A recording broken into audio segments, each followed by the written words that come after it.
Hello，今日同大家煮一個西蘭花腰果炒雞丁。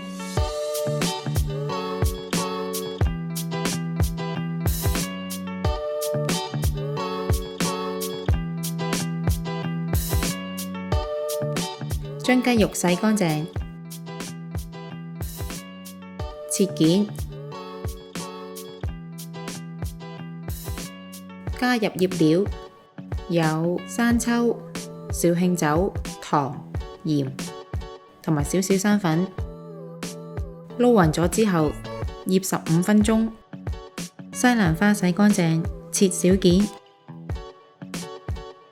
蒜頭剁成蒜蓉，將西蘭花放入一個細煲，加2湯匙水，蓋上煲蓋，用無水煮嘅方法煮6分鐘，跟住夾起備用。凍鑊落油，開中火加熱之後，落雞件，炒至8成熟，盛起。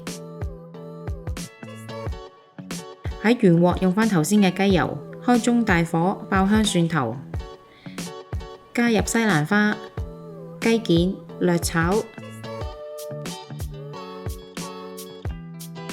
然後加入預先混合好嘅調味料同埋腰果，炒勻咁就可以啦。